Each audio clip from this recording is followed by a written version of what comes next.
Hey guys, welcome to PM Pathshala. Guys, आज हम लेकर आए हैं विजन आईएएस की monthly current affair magazine October 2024 की, जिसमें गाइस हम अपना थर्ड टॉपिक शुरू करेंगे आज, दैट इज़ इकॉनमी गाइस थोड़ा बड़ा टॉपिक है तो दो पार्ट्स में वीडियोस आएंगी। आज पार्ट 1 है हमारा, ठीक है, जिसमें हम ना 4 टॉपिक्स को कवर करेंगे और ठीक है, this is how will go. Okay, so are new students are welcome मेरा पीएम पाठशाला। आप सभी ज्वाइन करिए और करंट अफेयर्स के लिए विजन आईएएस की मैगज़ीन यहाँ पढ़ाई जा रही है। आपके स्टैटिक पोर्शंस पढ़ाए जा रहे हैं। पिछले 2 साल से हम वीडियोस बना रहे हैं, फ्री ऑफ कॉस्ट आपको दे रहे हैं। आप प्लेलिस्ट पे जाइए, चेक कर लीजिए। साथ ही साथ आप हमारा टेलीग्राम लिंक ज्वाइन कर सकते हैं इंपॉर्टेंट पीडीएफ्स के लिए, इंपॉर्टेंट एग्जाम्स की जानकारी के लिए। वो आपको मिलेगी हमारे डिस्क्रिप्शन बॉक्स में टेलीग्राम लिंक, वहीं से आप कनेक्ट हो सकते हैं। आज हमारा सबसे पहला टॉपिक है नोबेल प्राइज़ इन इकोनॉमिक्स। 2024 का जो नोबेल प्राइज़ इन इकोनॉमिक्स है वो अवार्ड किन्हें दिया गया है? डैरन एस्मोगलू को, साइमन जॉनसन को, जेम्स ए रॉबिन्सन को। ठीक है, तीनों लोगों को अवार्ड मिला है। क्यों मिला है? क्योंकि उनकी एक बड़ी इंपॉर्टेंट रिसर्च हुई थी कि कैसे इंस्टीट्यूशंस फॉर्म हुए और इनका क्या इम्पैक्ट है प्रॉस्पेरिटी पर। ठीक है, इंस्टीट्यूशंस कैसे फॉर्म हुए, उनका इम्पैक्ट प्रॉस्पेरिटी पे क्या है ये। अब इस पूरी रिसर्च में ये डिमॉन्स्ट्रेट किया जा रहा है कि सोसाइटल इंस्टीट्यूशंस का क्या इम्पोर्टेंस है कंट्री की प्रॉस्पेरिटी को लेके। तो रिसर्च में हाईलाइट करा कि डेमोक्रेसी जो डेवलप हुई है बहुत सारी कॉलोनीज़ में हुई है। ध्यान रखना, इनका जो मेन थीम था ये था कि सोसाइटल इंस्टीट्यूशंस कैसे कैसे हमारे कंट्री की प्रॉस्पेरिटी पे काम करती है। ठीक है, और कंट्री की प्रॉस्पेरिटी के साथ साथ ही वो कैसे इस पे वर्क करती है वो हम सारा का सारा यहाँ पर नोट करेंगे। अच्छा, अब इसमें बेसिकली ये है कि सोसाइटल इंस्टीट्यूशंस कंट्री की प्रॉस्पेरिटी पे कैसे काम करेंगे। तो इन्होंने रिसर्च ये की कि जितने भी कॉलोनीज़ रही हैं, democracy developed in various colonies. आप जानते हो जो ब्रिटिश की कॉलोनीज़ रही हैं या फ्रांस की रही हैं, बेसिकली वेस्टर्न कंट्रीज़ की जो कॉलोनीज़ रही हैं, उनको एक थ्रेट था of revolution by the masses could not be tackled through the promise of social reforms, है ना। अब उसके बारे में इन्होंने पूरा रिसर्च करा है कि कैसे डेमोक्रेसी वेरियस कॉलोनीज़ के अंदर डेवलप हुई और कैसे कैसे बेसिकली ये भी इसमें बताएंगे कि कैसे इंस्टीट्यूशंस फॉर्म हुए, कैसे उसने प्रॉस्पेरिटी को अफेक्ट किया। मॉडर्न डे सिग्निफिकेंस बताएंगे काम का कि कुछ कंट्रीज़ वेल्दी क्यों हैं, कुछ कंट्रीज़ पुअर क्यों हैं। ये सारा का सारा इसमें डिस्कस किया जाएगा। देखो, जो नोबेल प्राइज़ है ना, ये एक इंटरनेशनल अवार्ड है। ठीक है, इंटरनेशनल अवार्ड है जो कि एडमिनिस्टर करा जाता है by Nobel foundation in Stockholm, Sweden द्वारा। और ये किस पे बेस्ड है? ये आपका based on the last will of Alfred Nobel 1895 में, ये उस पर बेस्ड है। अच्छा, इसमें ही कैटेगरीज हैं और यहाँ क्या किस किस को अवार्ड किस किस फॉर्म में कौन देता है इसके बारे में बताया गया है। जैसे देखो, नोबेल प्राइज़ फिज़िक्स में है, केमिस्ट्री में है, इकोनॉमिक्स में है, लिटरेचर में है, मेडिसिन में है, पीस में है। ये सारी की सारी कैटेगरीज है जिसमें कि नोबेल प्राइज़ दिया जाता है। और अवार्ड कौन देता है? तो अवार्ड देने के लिए फिज़िक्स, केमिस्ट्री और इकोनॉमिक्स में कौन है? Royal Swedish academy of science है। ठीक है, ऐसे ही लिटरेचर, मेडिसिन और फिजियोलॉजी में कौन कौन देता है? स्वीडिश आपकी एकेडमी है, स्टॉकहोल्म स्वीडन है। मेडिसिन और फिजियोलॉजी के अंदर आपका Nobel assembly at Karolinska institute है। पीस के लिए नॉर्वेगियन नोबेल कमेटी है। ये सारे के सारे जो कमेटीज़ हैं, इन 6 कैटेगरीज में नोबेल प्राइज़ दिया जाता है। ठीक है, 1895 से ही एल्फ्रेड नोबेल है, इसीलिए नोबेल के नाम पर पड़ा है। जो भी विनर होगा इसका, उसको क्या मिलेगा? उसको मिलेगा एक Nobel diploma, unique work of art मिलेगा, एक मेडल मिलेगा और एक कैश प्राइज मिलेगा 10 मिलियन स्वीडिश क्रोनर का। ठीक है, यानी 10 मिलियन का स्वीडिश करेंसी में कैश प्राइज मिलने वाला है, नोबेल मेडल मिलता है और एक डिप्लोमा मिलता है कि आपके पास यूनिक आर्ट है। तो ये नोबेल प्राइज़ में मिलता है। अब हम चलते हैं इनके की हाइलाइट्स ऑफ देयर रिसर्च के ऊपर बात करते हैं। जो रिसर्च की गई उसमें से क्या बात निकल कर आई कि कॉलोनियल इम्पैक्ट पड़ता ही पड़ता है किस पर? On prosperity. कॉलोनाइजर्स ने पूरा अपना सिस्टम इस्टेब्लिश करा 16th सेंचुरी से और वहीं पे रिवर्सल हुआ उनका Fortune. The poorest became the richest. क्या हुआ? पोरेस्ट जो था वो बंदा बिल्कुल रिचेस्ट हो गया। तो रिसर्चर्स ने 3 इकोनॉमिक्स को ने पूरा एक्सप्लोर करा, ये पूरा का पूरा कि कैसे कैसे फॉर्चून बदला और पोरेस्ट बिकम रिचेस्ट, वो उस पर करा गया। यानी ऐसे कौन कौन से फैक्टर्स हैं जो इन्फ्लुएंस करते हैं टाइप ऑफ इंस्टीट्यूशंस को। तो कह रहे हैं जैसे कि आपका सेटलर मोर्टेलिटी रेट्स है, which were higher in disease prone area में बहुत ज़्यादा हाई चला जाता है नियर द इक्वेटर। और दूसरा जो पॉपुलेशन डेंसिटी है कैसे वो इन्फ्लुएंस करती है टाइप ऑफ इंस्टीट्यूशंस को।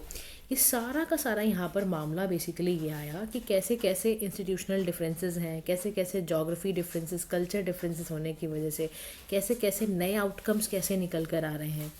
जैसे देखो कुछ जो रीजन्स थे यूरोपियंस में, वहाँ पे उन्होंने हाई मॉर्टेलिटी रेट फेस करा, आई एम टेलिंग यू, है ना। और they were less likely to settle and more likely to establish extractive, इन्होंने इंस्टीट्यूशंस बनाना शुरू कर दिया। तो यहाँ पर आप पूछेगा टाइप ऑफ इंस्टीट्यूशंस क्या से थे। तो एक्सट्रैक्टिव इंस्टीट्यूशंस का मतलब है यहाँ पर कि फॉर्म्ड इन सम कॉलोनीज, ताकि वो इंडिजिनस पॉपुलेशन से कुछ एक्सप्लॉइट कर पाएँ और नेचुरल रिसोर्सेज से एक्सट्रैक्ट कर पाएँ ताकि वो कॉलोनाइजर्स को बेनिफिट पहुँचा पाएँ। अब इन सच एनवायरनमेंट जो इंडिविजुअल है वो कई तरह का रिस्क फेस करता है, कन्फिस्केशन का, leading to lack of motivation का प्रॉब्लम होता है, लॉन्ग टर्म इन्वेस्टमेंट की प्रॉब्लम आती है। फिर एक इंक्लूसिव इंस्टीट्यूशन का मतलब क्या है कि जो कॉलोनाइज़र है वो inclusive political and economic system को बिल्ड करता है for the long term benefit of European settlers. तो इंक्लूसिव है एक आपका एक्सट्रैक्टिव है। दोनों बातों को आपको ध्यान में रखना है कि ये क्या यहाँ पर बेसिकली कह रहा है।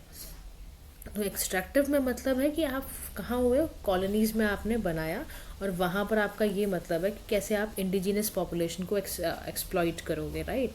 और इंक्लूसिव का मतलब है कि कॉलोनाइज़र जो है वो बिल्ड करेगा inclusive political and economic system ताकि वो लॉन्ग टर्म बेनिफिट करे यूरोपियन सेटलर्स को जो कॉलोनीज़ में हैं।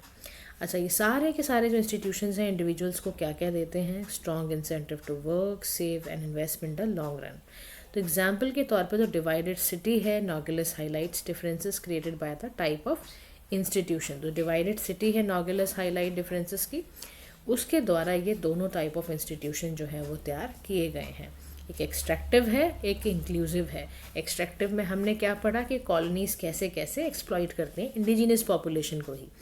इंक्लूसिव का मतलब है कि कैसे वो पॉलिटिकल और इकोनॉमिक सिस्टम से यूरोपियन सेटलर को लॉन्ग टर्म तक बेनिफिट कर रही हैं अंदर ही। समझ रहे हो ना, दोनों ही घुन थे, कोई बाहरी घुन था और एक हमारा अंदरूनी घुन था, जिसने कैसे कैसे पॉपुलेशन को फिर कैसे यूरोपियन सेटलर्स कैसे आने लग गए, ये सारा का सारा दिखाया हुआ है। अब ये कह रहे हैं कि ऑन द नॉर्थ साइड अगर आप जाते हो ना, यूएसए की साइड जाते हो, तो रेसिडेंट्स के पास अगर आप देखते हो तो बहुत अच्छी इकोनॉमिक कंडीशन है वहाँ पे लोगों को प्रॉपर्टी राइट मिले हुए हैं, पॉलिटिकल फ्रीडम है। कह रहा है इसी में अब आप साउथ साइड चले जाओ, यूएसए की साउथ साइड चले जाओ, मैक्सिको चले जाओ, बेसिकली आप नॉट यूएसए, साउथ साइड चले जाओ मैक्सिको में। वहाँ पर क्या होगा, आपको ऑर्गेनाइज क्राइम और करप्शन देखने को मिलेगा। कह रहे हैं इन दोनों में अगर आप डिफरेंस देखोगे तो डिफरेंस पता है क्या है, इंस्टीट्यूशनल फ्रेमवर्क का डिफरेंस है कि कैसे कॉलोनियल लेगेसी ने दोनों को किस तरह से लिविंग कंडीशंस को अफेक्ट किया। फिर इंस्टीट्यूशनल ट्रैप है, रिसर्चर्स ने ना एक्सप्लेन करा कि कुछ सोसाइटीज़ हैं वो ट्रैप्ड हो गई हैं एक्सट्रैक्टिव इंस्टीट्यूशंस में, उनकी प्रोग्रेस लिमिटेड है। तो however they emphasise that change is possible. Change तब पॉसिबल है जब रिफॉर्म अगर आप ले लेते हो, तो रिफॉर्म से क्या होगा, डेमोक्रेसी आएगी, रूल ऑफ लॉ प्रमोट होगा और इससे पॉवर्टी रिड्यूस होती चली जाएगी आपकी। तो यानी कि change is possible, change possible है, रिफॉर्म से आपका डेमोक्रेसी क्रिएट होएगी, रूल ऑफ लॉ क्रिएट होएगा और पॉवर्टी ख़त्म होने के चांसेस बन जाएंगे। तो यानी रिसर्चर क्या एक्सप्लेन कर रहा है कि कुछ सोसाइटीज़ कैसे कैसे ट्रैप्ड हैं एक्सट्रैक्टिव इंस्टीट्यूशंस में और कैसे वो प्रोग्रेस को रोक रहे होते हैं। ठीक है, तो इनका मेन एम्फेसिस यही था कि चेंज तभी पॉसिबल है जब हम रिफॉर्म्स लेकर आएँ, कई ऐसी चीज़ें क्रिएट करें। अब हम देखते हैं कि इकनॉमी का और पॉलिटिकल इंस्टीट्यूशंस का किसी भी नेशनल प्रॉस्पेरिटी पर क्या असर पड़ता है। देखो ये बहुत बड़ा सवाल है कि अगर हमारे इकनॉमिक और पॉलिटिकल इंस्टीट्यूशंस अच्छे से काम कर रहे हैं, एफिशिएंटली काम कर रहे हैं, तो हमारी नेशनल प्रॉस्पेरिटी भी तय है, समझ लो। बड़ा अच्छा इन्होंने टॉपिक निकाला है नोबेल प्राइज़ विनर्स ने।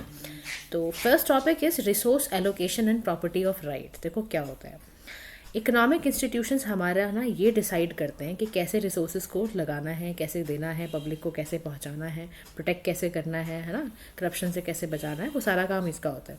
एग्जाम्पल के तौर पर जो आर्टिकल 300A है, राइट टू पॉवर्टी, वो इंश्योर करता है कि कोई भी व्यक्ति डिप्राइव ना रहे प्रॉपर्टी से except by authority of law. ठीक है ना, ये वाला आर्टिकल में बोल दिया कि राइट टू प्रॉपर्टी, किसी भी व्यक्ति को ऐसा ना हो कि उसके पास प्रॉपर्टी ना हो। हाँ, कोई अथॉरिटी ऑफ लॉ किसी जगह के लिए ऐसा कुछ बना हुआ है तो बात अलग है, अदरवाइज सबको ये हक मिले। अच्छा, नीति आयोग इसके लिए बड़ा अच्छा काम करता है कि क्योंकि वो प्रीमियर पॉलिसी बनाता है, थिंक टैंक है हमारा गवर्नमेंट का। तो रिसोर्स एलोकेशन प्रॉपर्टी राइट में इतना बड़ा इंपॉर्टेंट पावर है उसकी कि वो कैसे कैसे चीज़ों को डिक्टेट कर रहा है। अच्छा, सेकंड है हमारा इंसेंटिव फॉर इन्वेस्टमेंट की बात कर रहा है। कह रहा है जो इंक्लूसिव इंस्टीट्यूशंस हैं वो कंपटीशन पैदा करते हैं, एंटरप्रेन्योरशिप देते हैं, डेवलपमेंट प्रमोट करते हैं। तो जैसे एग्जाम्पल के तौर पर जो नेशनल इनोवेशन फाउंडेशन है, NIF है, वो कैसे प्रमोट करता है ग्रास रूट इनोवेशंस को। तो यानी ये भी हमारा एक बहुत बड़ा फ़ायदा है कि जो नेशनल इनोवेशन फाउंडेशन है वो किस तरह से ग्रास रूट इनोवेशन को ज़्यादा से ज़्यादा प्रमोट करता है। और तीसरी चीज़ है हमारे पास सस्टेनेबिलिटी की।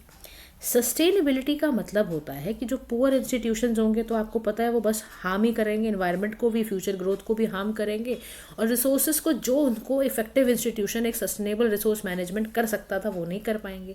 क्या ना, एग्जाम्पल के तौर पर हमारे देश का जो कॉन्स्टिट्यूशन है उसमें DPSP का एक आर्टिकल 48A है जो क्या बोलता है कि हमें प्रोटेक्ट और इम्प्रूव करते चलना है एनवायरनमेंट को, और सेफ गार्ड करना है फॉरेस्ट और वाइल्ड लाइफ को। ऐसे ही NGT बनाया गया 2010 के एक्ट के तहत, जो कि एक स्पेशलाइज जुडिशल बॉडी है जिसका पर्पस है एनवायरमेंटल केसेस को एडजुडिकेट करना, उसको संभालना। फिर हमारा चौथा पॉइंटर होता है कि कैसे हम इकोनॉमिक और पॉलिटिकल इंस्टीट्यूशंस को कैसे नेशनल प्रॉस्पेरिटी वो कर सकता है, वो है रेगुलेशंस की बात है। यानी अगर गुड रेगुलेशंस होगा तो उससे क्या होगा, कंपटीशन प्रमोट होगा, इनोवेशन प्रमोट होगा। यानी जो कंपटीशन कमीशन ऑफ इंडिया है उसने फेयर कंपटीशन को प्रमोट किया है, और वो क्या करता है, मोनोपोलीज को, एंटी कॉम्पिटिटिव प्रैक्टिसेस को प्रिवेंट करता है। ठीक है, फिर पांचवा आपका यहाँ पर आता है governance and rule of law की बात। यानी जो पॉलिटिकल इंस्टीट्यूशंस हैं वो स्टेबल गवर्नेंस प्रोवाइड करें, रूल ऑफ लॉ दें, ताकि करप्शन धीरे धीरे कम होता चला जाए और इन्वायरमेंट एक ऐसा बने जिसमें हम इन्वेस्ट कर पाएँ, वो भी इन्वेस्टमेंट किस लिए हो, फेयर इन्वायरमेंट बनाने के लिए हो। जैसे हमारा आर्टिकल 14 क्या कहता है कि हमें इक्वलिटी बिफोर द लॉ है। CVC जो है, सेंट्रल विजिलेंस कमीशन जो है, वो हमें इंटीग्रिटी प्रमोट करके देता है, ट्रांसपेरेंसी, अकाउंटेबिलिटी बढ़ाता है कंट्री का, ताकि पब्लिक एडमिनिस्ट्रेशन ठीक से काम कर पाए। फिर यहीं पर छठा आता है इंक्लूसिवनेस, यानी जितने भी डेमोक्रेटिक इंस्टीट्यूशंस हैं वो डिसीजन मेकिंग जिनकी अच्छी होती चली जाए, जो ऐसी पॉलिसीज़ बनाए जिससे कि पॉपुलेशन की नीड जो है वो फुलफिल हो सके। इसी के लिए ही हमारा ट्राइबल एडवाइजरी काउंसिल है जो शेड्यूल ट्राइब्स की वेलफेयर और एडवांसमेंट के बारे में सोचता है। अच्छा, कॉन्फ्लिक्ट रेजोल्यूशन का काम क्या है कि इफेक्टिव इंस्टीट्यूशन जिससे कि ना कॉन्फ्लिक्ट रेजोल्यूशन निकल कर आए, पॉलिटिकल स्टेबिलिटी बनकर आए, इन्वेस्टमेंट अट्रैक्ट हो, इकोनॉमिक ग्रोथ में सपोर्ट मिल पाए। तो इसीलिए जो नालसा है, नेशनल लीगल सर्विस अथॉरिटी जो है, दूसरे लीगल सर्विस इंस्टीट्यूशंस के साथ ये लोक अदालत को बुलाता है ताकि ये क्या करे, डिस्प्यूट जो लोकल लेवल कर है जिससे कि कोई भी बॉटलनेक ना हो पाए, और इसका पूरी कोशिश रहती है। देखो, हमने पॉलिटी और गवर्नेंस में भी नालसा को डिस्कस किया, जिसमें हमें बोला कि this is a duty of the NALSA, जिससे कि वो free legal access eligible clients को दे पाए, एलिजिबल कैंडिडेट्स को लीगल एक्सेस फ्री में दे पाए। ठीक है, अब ऐसा क्या क्या करना चाहिए जिससे भारत का क्या हो पाए, जिससे भारत देश का क्या फ़ायदा हो सके कि पॉलिटिकली और इकोनॉमिकली वो ऐसे स्टेप ले सकें जिससे कि उनका इकोनॉमिक सिस्टम स्ट्रांग हो और पॉलिटिकल सिस्टम स्ट्रांग हो। तो इकोनॉमिक सिस्टम स्ट्रांग हो उसके लिए क्या करना है, बैंक को नेशनलाइज करने की ज़रूरत है। यानी लेट 1960s में इंडिया के नेशनलाइज बैंक मेजर बैंक्स थे जो क्रेडिट को कंट्रोल करते थे, डायरेक्ट रिसोर्सेज को कंट्रोल करते थे, और ये सारे के सारे की सेक्टर्स हैं, लाइक एग्रीकल्चर है, स्मॉल इंडस्ट्रीज़ है, ये सारे के सारे हैं। यानी जो इंडिया है नेशनलाइज करता है मेजर बैंक्स को, ताकि हम क्रेडिट को कंट्रोल कर सकें, बहुत ज़्यादा उधारी भी नहीं देनी है, बहुत ज़्यादा जो डायरेक्ट रिसोर्सेज हैं उनको कैसे कैसे लगाना है ताकि वो एफिशिएंटली यूज़ हों। हमने इसीलिए इकोनॉमिक रिफॉर्म 1991 में LPG की, यानी लिबरलाइजेशन, प्राइवेटाइजेशन और ग्लोबलाइजेशन, ताकि हमारे ब्यूरोक्रेटिक बैरियर्स हट जाएं, हमारे टैरिफ्स कम हो, हमारा ईज़ ऑफ डूइंग बिजनेस अच्छा हो। अब आपका आज का सवाल आपके लिए है, कमेंट सेक्शन में आप बताना, ईज़ ऑफ डूइंग बिजनेस में हमारी भारत की 2024 में रैंक कितनी है और इसको रिलीज़ कौन करता है। ठीक है, इससे क्या हुआ, LPG रिफॉर्म से हमने पाया कि बहुत ज़्यादा फॉरेन इन्वेस्टमेंट और स्टिमुलेटेड ग्रोथ अट्रैक्ट होने लग गई। ठीक है। और इन्फोर्समेंट डायरेक्टरेट वालों का काम भी यही है, मनी लॉन्ड्रिंग के केसेस को पकड़ना, इन्हांस करना ट्रांसपेरेंसी, अकाउंटेबिलिटी फाइनेंशियल ट्रांजैक्शन में। और पार्लियामेंट्री कमेटीज का काम क्या होता है, पार्लियामेंट में भी जो कमेटी बैठी होती है, चाहे वो पब्लिक अकाउंट कमेटी है, एस्टिमेट कमेटी है, ये इकोनॉमिक पॉलिसीज़ को रिव्यू करती है कि कोई आपको पब्लिक कोई डिबेट हो रहा हो, अकाउंटेबिलिटी की बात हो, रिफॉर्म हो, नेशनल इंटरेस्ट में कोई काम लेना हो, तो वो हम कर सकें। ऐसे ही स्ट्रॉन्ग पॉलिटिकल इंस्टीट्यूशन के लिए क्या किया जा रहा है कि इंडिया का डेमोक्रेटिक जो फ्रेमवर्क है, यानी रेगुलर इलेक्शन कराना, मल्टी पार्टी सिस्टम रखना, अकाउंटेबिलिटी, जो भी रिप्रेजेंट कर रहे हैं उनकी भी अकाउंटेबिलिटी को प्रमोट करना, पॉलिटिकल इंस्टीट्यूशन को और अच्छा करने के लिए हमने 73rd और 74th कॉन्स्टिट्यूशनल अमेंडमेंट को भी एम्पावर किया था, ताकि जो लोकल सिटीजन्स हैं ग्रास रूट पे जाके सिटीजन्स की इन्वॉल्वमेंट रहे और पॉलिटिकल सिस्टम लोकल लेवल पर भी अच्छे से चल पाए। ग्रीवेंस रिड्रेसल के लिए हमने कई फास्ट ट्रैक कोर्ट्स बनाए, डिजिटल मैनेजमेंट बनाया जिससे हमारा जल्दी से जल्दी जस्टिस हो। हमने एंटी करप्शन मेजर्स के लिए क्या किया, लोकपाल तैयार करा, हमने कैग बनाया। कैग का आर्टिकल जो होता है वो आपको पता ही है 148 होता है, तो जिससे कि अकाउंटेबिलिटी और करप्शन को रोकने के लिए। ऐसी सिविल सोसाइटीज़ के लिए हमारे लिए क्या हुआ, सिविल सोसाइटी को भी हमने एंगेज करना शुरू करा, एनजीओस को सपोर्ट करना शुरू करा सिविल सोसाइटी को, ताकि जो नीड है सिटीजन्स की वो रिस्पॉन्सिव तरीके से उसको डील किया जा सके। तो कंक्लूडिंग लाइन में कह रहा है कि जो इकोनॉमिक और पॉलिटिकल इंस्टीट्यूशंस हैं ना, वो बहुत बहुत ज़रूरी है किसी भी देश की प्रॉस्पेरिटी के लिए। अगर स्ट्रॉन्ग इकोनॉमिक इंस्टीट्यूशन होगा तो वो प्रॉपर्टी राइट्स को प्रोटेक्ट करेगा, इन्वेस्टमेंट को इनकरेज करेगा।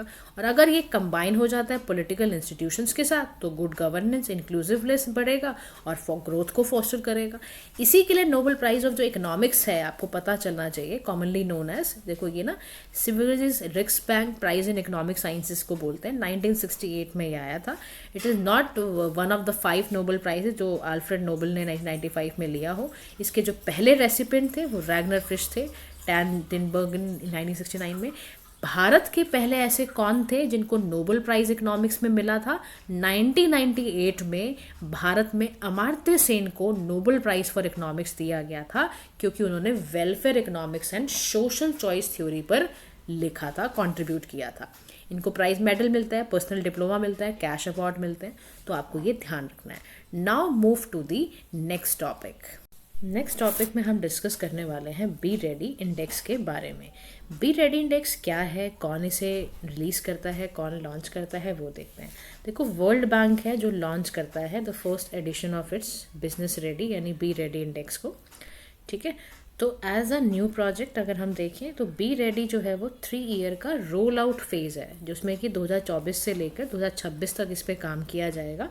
इसमें क्या किया जा रहा है, इसमें 50 इकॉनमीज़ इंडिया को एक्सक्लूड कर कर एक असेसमेंट प्लान बनाया जा रहा है ताकि एक्सपेंड किया जा सके वेनिटी बाय 2026 तक। अब क्या है बिजनेस रेडी का मामला ही समझ में आता है। देखो, मैंने अभी आपसे पूछा ही और यहाँ पर आ गया कि वर्ल्ड बैंक जो है ease of doing business ranking को, जो बी रेडी है वो फ्रेमवर्क है, वो वर्ल्ड की जो वर्ल्ड बैंक का जो ईज़ ऑफ डूइंग बिजनेस वाला रैंकिंग है उसको रिप्लेस करना चाहता है।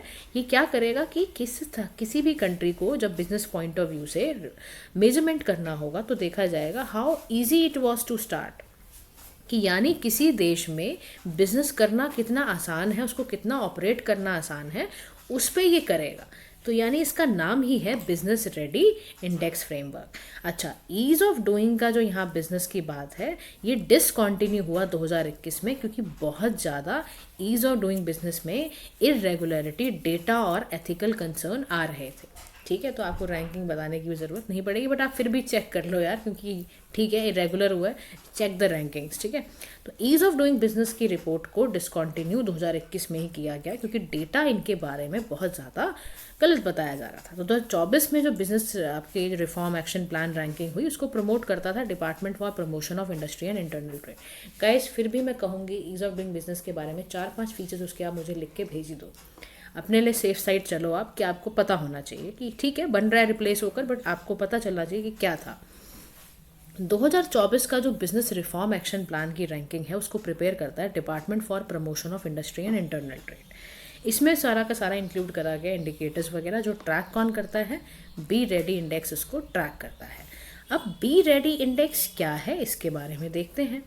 बी रेडी इंडेक्स एक तरह का नया डेटा कलेक्शन है, एनालिसिस प्रोजेक्ट है वर्ल्ड बैंक ग्रुप का, जो बिजनेस को, इन्वेस्टमेंट क्लाइमेट को वर्ल्ड वाइड असेस करता है। और एनुअली इसको कौन बनाता है? कॉरपोरेट रिपोर्ट तैयार करती है। इसमें एम क्या है? प्राइवेट इन्वेस्टमेंट को प्रमोट करना, जॉब्स क्रिएट करना, प्रोडक्टिविटी को इन्हांस करना, ताकि क्या हो, इंक्लूसिव और सस्टेनेबल इकोनॉमिक डेवलपमेंट हो पाए। इसका ये भी एक कारण है कि ये ना चाहता है कि जो भी डेटा प्रोड्यूस किया जा रहा है वो कंपेरेबल हो, जो भी इकोनॉमीज का है, रिप्रेजेंटेटिव्स का हो, वो चेक किया जा सके। अच्छा, it aims to achieve objective by focusing on 3 main areas. 3 main areas को ये चेक करेगा। पहला है रिफॉर्म एडवोकेसी, यानी ये पॉलिसी रिफॉर्म्स को इनकरेज करेगा बेंचमार्क तक, ताकि आप पहुंच पाओ। पॉलिसी गाइडेंस देगा, टेलर्ड रिकमेंडेशन देगा, पॉलिसी चेंज से रिलेटेड कुछ होगा, डेटा को कंपेयर करेगा ग्लोबल बेस्ट प्रैक्टिसेस के साथ, यानी रिफॉर्म में बोलेगा, पॉलिसी के बारे में बात करेगा और एनालिसिस एंड रिसर्च के बारे में बात करेगा। पूरा सपोर्ट करेगा कि प्राइवेट सेक्टर का डेवलपमेंट फैक्टर क्या क्या है, उसको पूरा चेक करेगा। यानी इसमें 4 तरह के ऑब्जेक्टिव्स को चेक करा जाएगा, अचीव करने की कोशिश की जाएगी कि कैसे क्या रिफॉर्म ली जाए जिससे कि ईज आए चीज़ों में। Policy guidelines, analysis and research किया जाएगा। अब एनालिटिकल फ्रेमवर्क जो बी रेडी इंडेक्स का है वो क्या है? ये एक स्ट्रक्चर टॉपिक है, बहुत क्रूशियल है प्राइवेट सेक्टर डेवलपमेंट के लिए, और ये रिफ्लेक्ट करता है डिफरेंट स्टेजेस को बिजनेस लाइफ साइकिल में। ओपनिंग है, ऑपरेटिंग है, क्लोजिंग है बिजनेस की, ये सारा का सारा काम इसके अंदर करता है। अब टॉपिक्स क्या है बी रेडी इंडेक्स के? बिजनेस एंट्री है, बिजनेस लोकेशन है, यूटिलिटी है, इस लेबर है, फाइनेंशियल सर्विसेज है, इंटरनेशनल ट्रेड है, टैक्सेशन है, ये सारा का सारा। देखो, डिजिटल एडॉप्शन यानी कि इन्वायरमेंटल सस्टेनेबिलिटी और जेंडर का ध्यान रखते हुए बी रेडी इंडेक्स को बनाया जा रहा है। इसमें क्रॉस कटिंग थीम्स भी हैं, 3 इंपॉर्टेंट क्रॉस कटिंग एरियाज हैं, ऐसे 10 टॉपिक्स इसमें लिए गए हैं। डिजिटली अडॉप्ट करना, एग्जामिन करना कि गवर्नमेंट और बिजनेस कैसे डिजिटल टूल्स को इंटीग्रेट कर रही है, इन्वायरमेंट को इवेलुएट करना कि वो कैसे बिजनेस को अफेक्ट कर रहा है, जेंडर बेसिकली कैसे एनालाइज करना, जेंडर डेटा को लेना, कैसे वो प्रोग्राम्स को इम्पैक्ट कर रहा है। अब कौन कौन से ऐसे पिलर्स हैं बी रेडी इंडेक्स के? एक रेगुलेटरी फ्रेमवर्क है, पब्लिक सर्विसेज है, एक ऑपरेशनल एफिशिएंसी है। ये तीनों पिलर्स तैयार किए गए हैं बी रेडी इंडेक्स के लिए। ठीक है, ये सारा का सारा तरीका अपनाया जाएगा बिजनेस रेडी प्रोग्राम इंडेक्स को चलाने के लिए। 10 टॉपिक में से बी रेडी 3 पिलर्स को इम्पॉर्टेंट मानेगा। ठीक है, अब ध्यान रखना क्या डिफरेंस आएगा ईज ऑफ डूइंग बिजनेस में और बी रेडी इंडेक्स में। ईज ऑफ डूइंग बिजनेस खाली स्मॉल एंड मीडियम एंटरप्राइजेस पे टारगेट करता था, जबकि जो बी रेडी यानी कि जो बिजनेस रेडी इंडेक्स है वो प्राइवेट सेक्टर डेवलपमेंट को एज अ होल चेक करेगा। असेसमेंट में ये एग्जामिन करेगा ओनली बर्डन ऑफ रेगुलेशंस, यहाँ वो देखेगा रेगुलेटरी बर्डन फर्म्स पे कितना है, क्वालिटी ऑफ रेगुलेशन कितना है। 10 इंडिकेटर्स यहाँ देखेगा, यहाँ 10 टॉपिक्स, 3 पिलर्स और 3 थीम्स पे चलेगा। ये डेटा कलेक्शन पे ध्यान देता था। यहाँ पर ये ना एक्सपर्ट जो होगा ना वो सर्वेस करेगा फर्म्स के, एक बैलेंस व्यू के साथ निकल कर आएगा जिसमें डेटा को इम्प्रूव करा जाएगा कंपेयर करके। जोग्राफिकली बिजनेस सिटीज़ में रहता था ये, यहाँ पर वाइडर रेंज का कवरेज है। इसका ये भी ध्यान है बी रेडी का कि लोकली कैसे रेगुलेट आप बिजनेसेस को कर रहे हो, वो भी यहाँ पर चेक किया जाएगा। अब यहाँ ये कह रहा है कि क्या सिग्निफिकेंस है, क्या एडॉप्शन है बी रेडी इंडेक्स इंडिया में, कितना इम्पॉर्टेंट है उसको देखते हैं। तो कह रहा है सबसे पहली बात है कि ये बूस्ट करता है कॉम्पिटिटिवनेस को, यानी जो बी रेडी इंडेक्स है वो इंडिया को हेल्प कर रहा है कि वो बिजनेस एनवायरनमेंट को इम्प्रूव करें ताकि ज़्यादा से ज़्यादा फॉरेन इन्वेस्टमेंट आ पाए और इकोनॉमी की ग्रोथ हो पाए। सेकंड क्या किया जा रहा है, ई कॉमर्स को सपोर्ट किया जा रहा है, यानी जो $200 बिलियन हैं वो ई कॉमर्स में लगाए जा रहे हैं एक्सपोर्ट्स के लिए बाय 2030।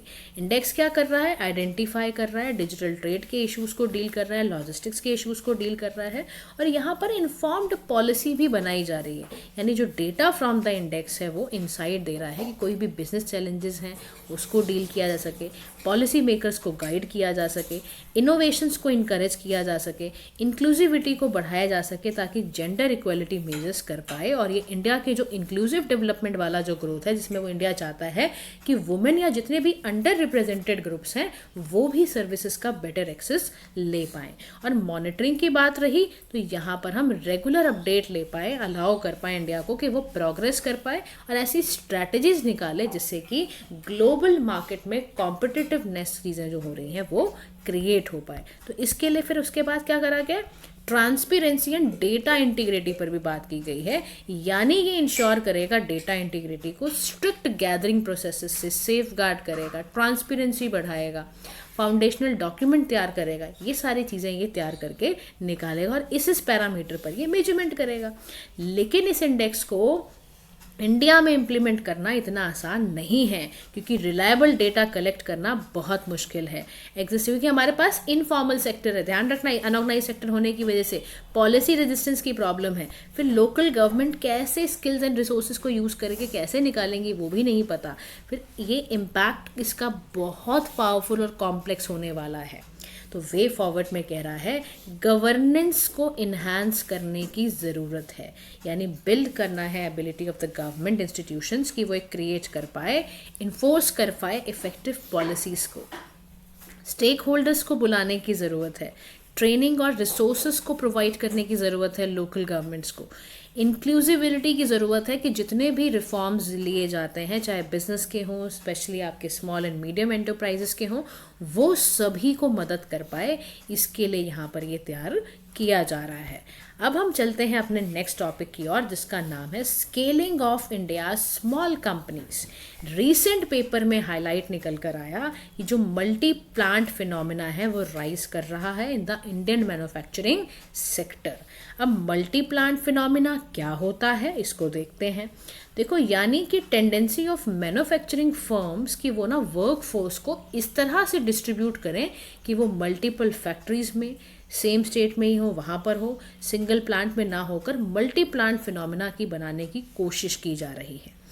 इस पेपर के तहत ये समझने की ज़रूरत है कि जो इंडियन फर्म्स हैं वो अब क्या कर रही हैं, मल्टीपल प्लांट्स को ऑप्ट करें सिंगल स्टेट के अंदर ही। इससे ना धीरे धीरे चीज़ें ग्रो भी होंगी, एम्प्लॉयमेंट भी बढ़ेगी। आप सोचो इसमें 25.16% टोटल एम्प्लॉयमेंट बढ़ेगी स्मॉल प्लांट और 35% आपके लार्ज प्लांट्स में बढ़ेगी। तो इश्यूज़ क्या यहाँ पर आता था अभी तक, मिसिंग मिडिल फिनोमिना, डॉर्फिज्म ऑफ आपका जो बहुत छोटी छोटी फर्म्स हो जाती थी, या वहाँ पर अभी बहुत ज़्यादा ग्रोथ ऑफ मैन्युफैक्चरिंग होने की बहुत ज़्यादा अगर वहाँ पे समस्या आ रखी है तो उसमें वहाँ पर दिक्कत आती है। फिर यहाँ पर हम देख रहे हैं कि इस तरह की चीज़ें बहुत हैं। अब मिसिंग मिडिल फिनोमिना का मतलब एक ऐसा आइडिया जहाँ पर स्मॉल और large firms but very few medium size firms भी जो गिवन इंडस्ट्रीज़ में हैं उसके आइडिया को, यानी हम यहाँ पर क्या कर रहे हैं, डेवलप कर रहे हैं इकोनॉमिक्स को, मार्केट फ्रिक्शन को। देखो, मिसिंग मिडिल फिनोमिना कब होता है, जहाँ पर मार्केट फ्रिक्शंस हो, पॉलिसी का बहुत डिस्टॉर्शन हो, मीडियम साइज जो फर्म है वो अपने मार्केट को कंप्लीट नहीं कर पा रही हैं, स्मॉल यूनिट्स कंपटीशन की वजह से एलिमिनेट हो चुकी हैं, पैसा ना होना, समझ रहे हो। तो यानी इस फिनोमिना में ऑब्जर्व किया जाता है इंडियन मैन्युफैक्चरिंग सेक्टर में, जहाँ रिलेटिवली बहुत लो शेयर है मिड साइज फर्म्स का compare to small size and large size firms. ठीक है, तो यहाँ पर इसको कहते हैं मिसिंग मिडिल फिनोमिना। कोई है ही नहीं, कोई मिडिल फर्म है ही नहीं, जिससे बहुत ज़्यादा जॉब क्रिएशन में प्रॉब्लम आ रही है, जिसमें बहुत ज़्यादा दिक्कत आ रही है कि मैन्युफैक्चरिंग की ग्रोथ नहीं हो पा रही है। तो मैन्युफैक्चरिंग की ग्रोथ के लिए हमने क्या करा, मल्टी प्लांट फिनोमिना को हम हाईलाइट कर रहे हैं कि वो इस समस्या को दूर करेगा। अब मल्टी प्लांट फिनोमिना है ये कैसे काम करता है, ये ड्वार्फ फर्म से कैसे डिफरेंट होता है, कैसे ये मिसिंग मिडिल फिनोमिना से डिफरेंट होता है। देखो, ड्वार्फ फर्म का मतलब है वो फर्म जो कि doesn't scale with time and remain small ही रह जाती है वो।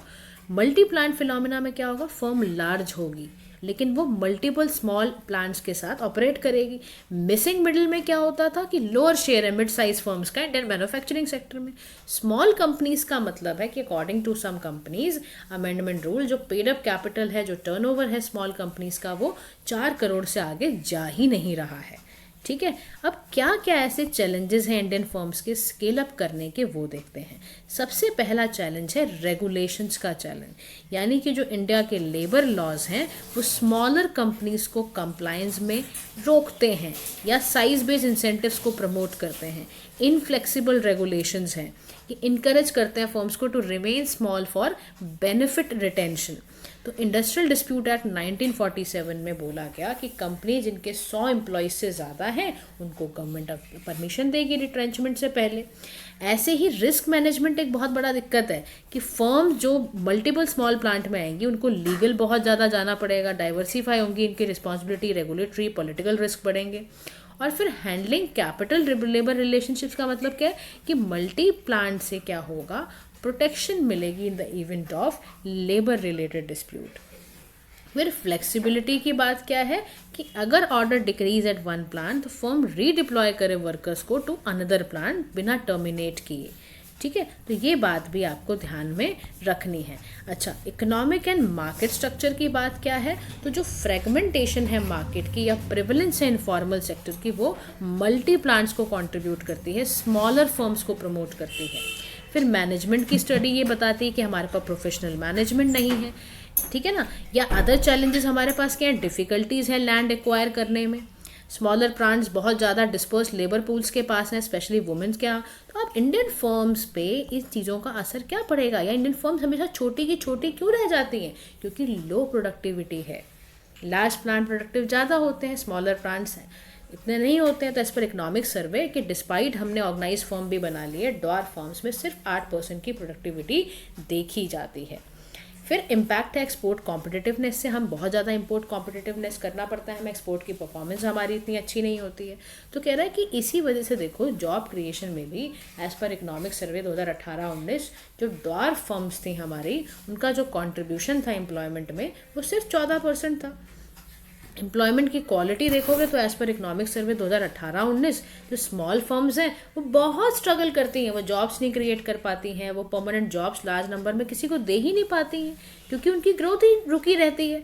तो इनिशिएटिव ऐसे क्या लिए गए जिससे लार्ज फर्म्स प्रोडक्ट प्रमोट हो, तो उसके लिए हमने प्रोडक्शन लिंक्ड इंसेंटिव लेकर आए, वेरियस सेक्टर्स में हमने दिए कि आपको इंसेंटिव मिलेगा। आप इंडियन मैन्युफैक्चरर्स को बुलाया कि और कॉम्पिटिटिव बनो और मैन्युफैक्चरिंग फर्म्स को खोलो। इसीलिए हमने national industrial corridor development program बनाया कि डेवलप करा जाए इंडस्ट्रियल सिटीज़ को। रैम्प स्कीम चलाई गई, वर्ल्ड बैंक ने भी इसमें हमें असिस्टेंस दिया।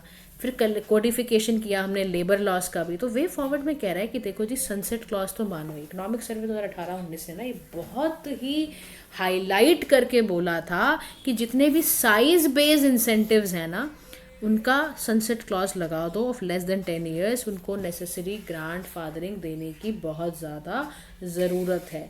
अगर हम उन्हें नहीं देंगे तो फिर बहुत ज़्यादा दिक्कत आ सकती है। तो सनसेट क्लॉज का मतलब क्या है, कोई ऐसा अग्रीमेंट, कोई ऐसा प्रोविजन, कोई ऐसा कॉन्ट्रैक्ट जिसमें आप टाइम लिमिट सेट कर देते हो for the validity of terms and conditions, यानी टैक्स कट करते रहते हो, आपको टैक्स देने की ज़रूरत नहीं पड़ेगी। आप ऑटोमेटिकली उनको डिक्लेयर करो कि देखो मार्केट ऑथराइजेशन दे दो, है ना, मतलब समझ रहे हो आप, यानी कि आप उन्हें कुछ टाइम दे रहे हो कि अभी अपनी थोड़ी सी प्रोग्रेस कर लो उनके ऊपर, जो with in law regulation statute ये सब देना, ताकि ना उनको स्पेसिफिक डेट तक, मतलब उनके लिए समझ रहे हो आप, उनके लिए थोड़ा सा उनको मतलब फ़ायदा होना शुरू हो जाए, कुछ उस पर वो चल पाएँ। तो sunset clause is very very important, जो ऐसा लेकर लगाया जाता है, एक प्रोविज़न है जो कि ऑटोमेटिक टर्मिनेशन भी लेकर, है ना। तो देखो वो तो सनसेट लॉ है, एक सनसेट क्लॉज आपको अच्छे से ध्यान में रखना है कि sunset clause is a provision in law, contract और अग्रीमेंट और a policy that sets a time limit for the validity of times and मतलब। तो इसमें सनसेट क्लॉज में आप ध्यान रखना क्या क्या चीज़ें आएंगी।